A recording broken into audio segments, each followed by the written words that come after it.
नमस्कार दोस्तों, मैं प्रकाश आप सभी लोगों का टेक्निकल गुरु चैनल पर हार्दिक अभिनंदन करता हूं। यदि आप इस चैनल पर पहली बार आए हुए हैं तो इस चैनल को सब्सक्राइब कर लीजिए ताकि मेरे द्वारा कोई भी वीडियो अपलोड हो तो उसका नोटिफिकेशन आपके पास पहुंच जाए। इलेक्ट्रिक सिस्टम सामान्यतः दो प्रकार का होता है, डीसी सिस्टम और एसी सिस्टम। फिर डीसी सिस्टम तीन प्रकार का होता है, 2 wire system, 2 wire with mid point earth और 3 वायर सिस्टम। एसी सिस्टम दो प्रकार का होता है, सिंगल फेज सिस्टम और polyphase system. Single phase AC system तीन प्रकार का होता है, 2 wire system, 2 wire with mid point earth system, 3 wire system. Polyphase system 2 phase, 3 phase, 4 phase, 6 phase, 9 phase और 15 फेज होता है। हमारे घर में जितने भी इक्विपमेंट यूज किए जाते हैं वो जनरली सिंगल फेज के होते हैं, जैसे कि कूलर, फैन, ट्यूबलाइट बल्ब आदि।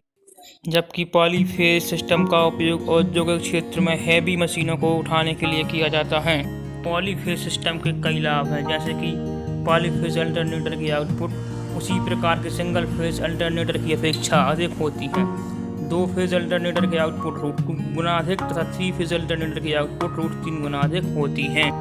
अर्थात सिंगल फेज अल्टरनेटर की अपेक्षा उसी प्रकार का दूसरा अल्टरनेटर जितने फेज का होगा उसे सिंगल फेज की उतने ही √2 गुना आउटपुट वोल्टेज मिलेगी।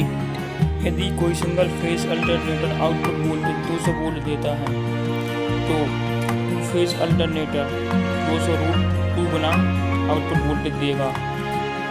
Single phase motor self start नहीं होती है क्योंकि उनमें उत्पन्न होने वाला मैग्नेटिक फील्ड पल्स सेटिंग का होता है, जबकि पॉलीफेज मोटर सेल्फ स्टार्ट होती है क्योंकि पॉलीफेज मोटर में उत्पन्न होने वाला magnetic field rotating magnetic field होता है। सिंगल फेज मोटर की अपेक्षा 3 फेज मोटर अधिक हॉर्स पावर की बनाई जा सकती हैं। 3 फेज मोटर की दक्षता तथा power factor single phase motor की अपेक्षा अधिक होता है। पॉलीफेज सिस्टम में से कोई एक फेज लेकर उसे सिंगल फेज सिस्टम की तरह यूज किया जा सकता है। पॉलीफेज ट्रांसमिशन सिस्टम में सिंगल फेज ट्रांसमिशन सिस्टम की अपेक्षा कंडक्टर की खपत कम होती है। 2 फेज सिस्टम में अल्टरनेटर के रोटर में 2 कॉइलें एक दूसरे से 90 अंश के फेज डिफरेंस पर बाउंड की जाती हैं। दोनों कॉइलों की टर्न संख्या एक समान रखी जाती है और दोनों कॉइलों को एक ही फार्मर पर बाउंड किया जाता है। इसलिए दोनों कॉइलों में उत्पन्न होने वाला विद्युत वाहक बल, तरंग दैर्ध्य और फ्रीक्वेंसी समान होती है। रोटर को नियत घूर्णी गति से घुमाने पर दोनों कॉइलों में विद्युत वाहक बल उत्पन्न हो जाता है। उन विद्युत वाहक बल में भी 90 अंश का फेज डिफरेंस होता है, जैसा कि फेजर डायग्राम में दिखाया गया है। यहाँ फेज डिफरेंस 90 से ऐसा यह है कि जब कॉइल ए में उत्पन्न विद्युत वाहक बल 0 पर होगा तब उस समय कॉइल बी में उत्पन्न विद्युत वाहक बल 0 पर 90 अंश के फेज अंतर पर होगा। दोनों कॉइलों में 90 अंश का फेज डिफरेंस होने के कारण फेजर डायग्राम में एक समकोण त्रिभुज बनेगा। इस समकोण त्रिभुज का कर्ण ही परिणामी विद्युत वाहक बल होगा।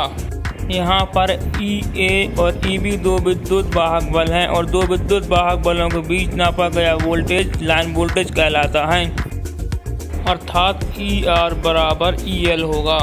समकोण त्रिभुज ABC में पाइथागोरस प्रमेय से कर्ण का वर्ग बराबर लंब का वर्ग प्लस आधार का वर्ग, अर्थात AC का वर्ग बराबर AB का वर्ग प्लस BC का वर्ग। अब AB, BC और AC के मान रखने पर ER का वर्ग बराबर EB का वर्ग प्लस EC का वर्ग। यहाँ पर EA बराबर EB होगा क्योंकि दोनों कॉइलों के नंबर ऑफ टर्न समान है तथा फ्रीक्वेंसी और तरंग दैर्ध्य भी समान है, इसलिए समान विद्युत वाहक बल उत्पन्न होगा। दोनों को फेज वोल्टेज के बराबर मान लेते हैं, इसलिए ER² बराबर 2EPH² हो जाएगा। इसलिए ER बराबर √2 EPH हो जाएगा, अर्थात लाइन वोल्टेज का मान फेज वोल्टेज का √2 गुना होगा।